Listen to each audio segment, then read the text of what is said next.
First saw the play about 12, 13 years ago. I was actually one of the producers of it. I fell in love with it because I love and adore comedy. And this production had actually set it later in the 1920s, and I thought that was a real shame because the way that the play is written, it was written in 1892, and I think you lose something when you actually take it out of that period.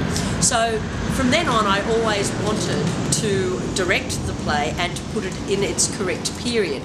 So that's what I've done.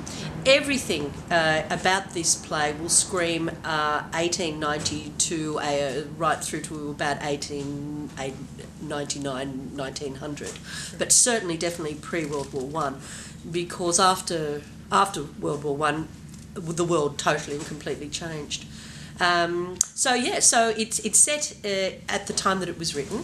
The costumes, of course, will be magnificent. Yes. They're being done by Peter Henson, and again, keeping very true to the period.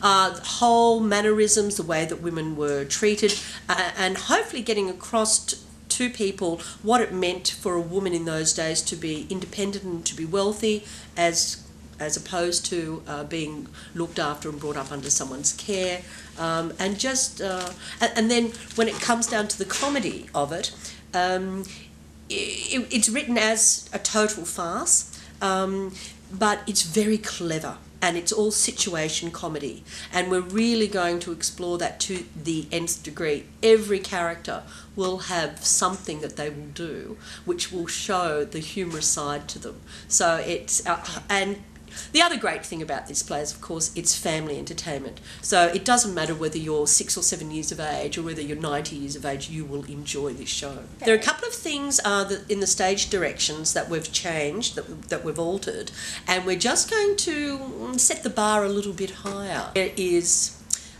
from a comic perspective, one of the opening scenes with the three boys is very, very funny, and there's also a lovely scene that Fancourt Babley, as the Charley's aunt, does with Stephen Spettigue, and that is a very, very lovely scene. But most probably one of my favourites is right at the end, and it's a scene that is done between Fancourt Babley and a girl called Ella Delahaye.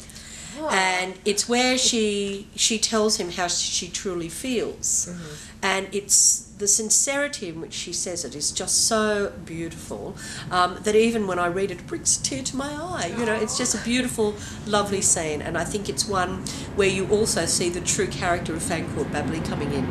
And if you haven't already fallen in love with him, at that point there won't be a woman who doesn't. And it's just a really lovely, lovely scene. There are just so many highlights in this, and you go from one funny situation into another funny situation, into the next funny situation, and sometimes the audience don't really get much of a chance to breathe, you know. Yeah. So we've got to be a bit careful about that.